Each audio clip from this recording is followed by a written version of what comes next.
Selamat pagi bagi Amang Inang, warga jemaat GKPA dan simpatisan dimanapun berada. Kita jumpa kembali di hari ke-267 2021. Sebelum kita mulai karya kita, marilah kita memohon hikmat kepada Tuhan. Kita berdoa. Damai sejahtera Allah yang melampaui segala akal, itulah kiranya yang memelihara hati dan pikiranmu dalam Kristus Yesus Tuhan kita. Amin. Saya akan membaca teks firman Tuhan bagi kita yang tertulis dalam kitab Mazmur pasal yang ketiga ayat yang keempat. Tetapi Engkau Tuhan adalah perisai yang melindungi aku. Engkaulah kemuliaanku dan yang mengangkat kepalaku. But you, O Lord, are a shield that protects me. You are my glory and the one who restore me. Demikian firman Tuhan, yang berbahagialah mereka yang mendengar serta memelihara kebenaran firman Tuhan. Tema yang akan kita renungkan pada hari ini adalah Tuhan adalah perisaiku. Saya ulangi, Tuhan adalah perisaiku. Menarik untuk kita bahas soal perisai ini. Bagaimana seorang yang berperang, yang akan menghadapi musuh, membutuhkan perisai. Karena perisai itu adalah sebuah alat yang digunakan untuk melindungi diri dari serangan musuh. Dan perisai itu gunanya untuk menahan berbagai macam senjata tajam, tombak, anak panah, pedang, bahkan peluru.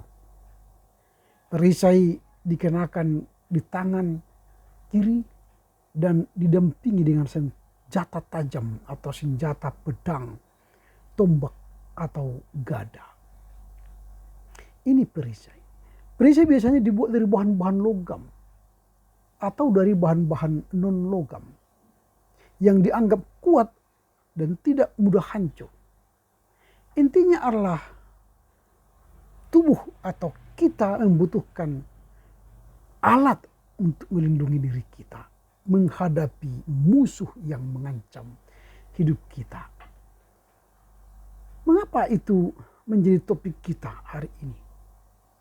Karena dalam Mazmur yang baru saja kita baca, Daud menghadapi musuh yang hendak mengancam dirinya. Musuh itu paling berat dalam hidupnya.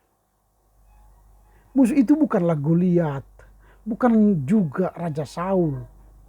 Tetapi musuh yang paling berat yang hendak dihadapinya ialah Absalom, anaknya sendiri. Dia menghadapi musuh Goliat, sebentar dia kalahkan. Dia menghadapi musuh Raja Saul, dia bisa menghindar. Tapi dia menghadapi anaknya, ini menjadi pergumulan yang berat. Absalom mengadakan pemberontakan. Pemberontakan Absalom ditandai dengan berpalingnya rakyat yang selama ini mencintai Daud. Tetapi sekarang pindah kepada Absalom. Daud merasa kehilangan dukungan oleh rakyatnya. Bahkan tidak hanya rakyatnya yang berpindah kepada Absalom, tapi juga dia kehilangan para konselor, penasehat pribadinya. Bahkan dari pemimpin-pemimpin utama dalam kerajaannya pun berpaling kepada Absalom. Sehingga Daud merasakan permusuhan ini atau peperangan ini bagaikan musuh dalam selimut. Itu sebab Raja Daud sangat terkejut atas pemberontakan yang mendadak ini. Karena dia tidak duga-duga anaknya sendiri akan memberontak kepadanya dan akan menggulingkan dirinya untuk merebut tahta kerajaan itu. Pada situasi inilah Daud berdoa kepada Tuhan dengan keyakinan dan iman yang teguh. Dia yakin bahwa Tuhan akan menjadi perisai yang melindungi dirinya. Karena dia tidak mungkin lagi mengandalkan perisai buatan tangan manusia. Karena yang dia lawan adalah musuh terberat. Maka dia mohon hikmat agar Tuhan menjadi perisai pelindung dalam dirinya. Sehingga nanti dia bisa mengangkat kepalanya, memuliakan Tuhan. Ini yang menarik dari teks hari ini. Daud berdoa di tempat kudus Tuhan, memiliki kapasitas melakukan semuanya. Dan dia mengharuskan dirinya ketika memohon Tuhanlah sebagai perisai. Maka dia pun merubah hidupnya, hidup dalam kebenaran, kekudusan, kesalehan, dan kejujuran. Intinya Daud tidak lagi mengandalkan perisai buatan tangan manusia yang selama ini dia gunakan. Tetapi dia mengandalkan Tuhan agar Tuhan menjadi perisai bagi hidupnya. Mazmur menyatakan Tuhan Allah perisai yang melindungi. Ini sebuah pengakuan atau nyanyian percaya Daud kepada Tuhan.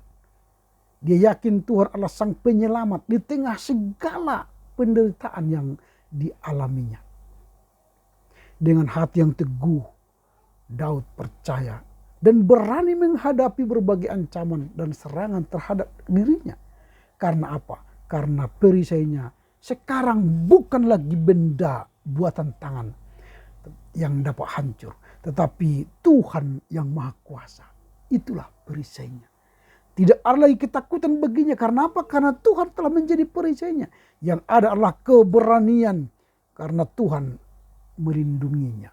Itu nanti sebabnya kalau kita baca ayat 6, dia bisa tidur nyenyak kendati dia menghadapi musuh yang sangat berat. Demikianlah iman pemazmur kepada Tuhan. Pengakuan Daud secara jelas mengatakan bahwa Tuhan adalah perisai yang melindunginya. Raja Daud menyadari bahwa tanpa Tuhan ia tidak mampu melawan pemberontakan Absalom itu. Sebagai seorang ayah yang mengasihi anaknya, tentu hati Daud pedih sekali. Dia melihat kenyataan bahwa Absalom, putranya yang sedang berusaha membunuhnya untuk mengambil ahli tahtanya. Ini peristiwa yang sangat menyedihkan hati Daud. Pula ia gentar betapa banyak lawan yang bangkit menyerangnya. Kalau kita baca ayat 2 nanti. Sungguh situasi ini membuat Daud memang kewalahan, gentar. Lalu pada saat titik kulminasi puncak dari ketakutannya itu, dia akhirnya menyerah, angkat tangan. Dan dia berdoa kepada Tuhan untuk memohon Tuhan menjadi perisainya. Itulah makanya dalam nas hari ini dia berkata, tetapi Engkau Tuhan adalah perisai yang melindungi aku. Daud meyakini Tuhan adalah tempat perlindungannya. Tuhan adalah tempat yang akan menyelamatkannya. Sebab dia meyakini tangan Tuhan ibarat perisai yang menghadang setiap musuh, setiap senjata yang dilontarkan musuhnya. Saat Daud dalam keadaan kesesakan, ia tinggal berseru kepada Tuhan. Tidak heran sekalipun di situasi yang mencekam, seperti yang saya katakan tadi pada ayat yang ke-6, Daud bisa membaringkan diri lalu tidur dengan tenang. Ini yang menarik dari teks ini. Timbul pertanyaan kita sekarang ialah, bagaimana Daud bisa memiliki keyakinan seperti itu? Di tengah menghadapi musuh yang paling berat, bisa dia tenang, tidur dengan baik, dan dia bisa menghadapinya dengan baik. Mengapa? Pertama, Daud sungguh-sungguh menyadari bahwa hidup ini memang penuh dengan pergumulan. Kalau kita baca ayat 1-3 nanti. Kesadaran bahwa hidup ini penuh dengan pergumulan, maka Daud siap menerima kenyataan. Siap menghadapi kenyataan. Tentu dengan pertolongan Tuhan. Dia tidak akan lari dari pergumulan. Dia tidak akan lari dari musuh yang dihadapinya. Dia akan menghadapi musuh itu. Ini yang pertama. Sehingga Daud memiliki keyakinan. Karena Daud sungguh-sungguh menyadari bahwa hidup ini memang penuh dengan pergumulan. Yang kedua, mengapa Daud begitu yakin, memiliki keyakinan seperti itu bahwa Tuhan adalah perisainya. Yang kedua, Daud menyadari bahwa Allah adalah sumber perlindungannya yang selalu membesarkan hatinya dan memberinya kekuatan. Yang kedua, Daud menyadari bahwa Allah adalah sumber perlindungannya yang selalu membesarkan hatinya dan memberinya kekuatan. Itulah yang membuatnya mampu bertahan dan tetap menikmati hidup walau seolah tidak ada lagi harapan.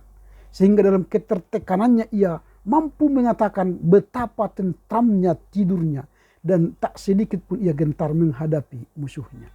Itu yang kedua. Lalu yang ketiga, Daud menaruh dirinya pada Allah, bukan pada senjatanya. Yang ketiga, Daud menaruh dirinya pada Allah, bukan pada senjatanya. Ia sungguh menyadari bahwa pertolongan hanya ada pada Tuhan. Walaupun di atas kertas sebenarnya Daud bisa mengalahkan Absalom. Tetapi ia tidak takabur. Dia tidak mengandalkan dirinya. Tapi ia tak berseru kepada Tuhan, meminta pertolongan Tuhan. Daud yang begitu perkasa piawai dalam berperang, tidak mengandalkan usaha yang akan dia lakukannya sendiri. Tetapi ia memerlukan Tuhan, memohon pertolongannya.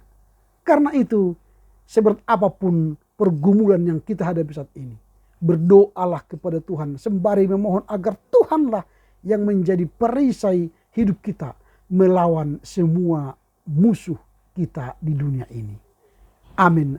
Tuhan Yesus memberkati saudara dan kita semua. Kita berdoa. Terpujilah Engkau Bapa, karena firman-Mu telah kami dengar. Ketika kami menghadapi musuh, baik musuh dalam selimut atau musuh dari yang lain atau musuh yang tak kelihatan, Tuhan kiranya menjadi perisai kami. Kalau senjata perisai dunia ini bisa tembus, bahkan bisa hancur.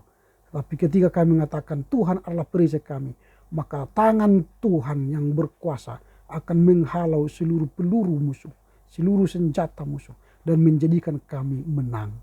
Kami menyadari bahwa hidup kami penuh pergumulan. Karenanya kami hanya menaruh kehidupan kami ke dalam tangan Tuhan. Terpujilah Engkau Bapa. Inilah doa kami karena Tuhan mendengar mengabulkannya. Karena kami sampaikan dalam nama Yesus kami berdoa. Amin. Selamat pagi.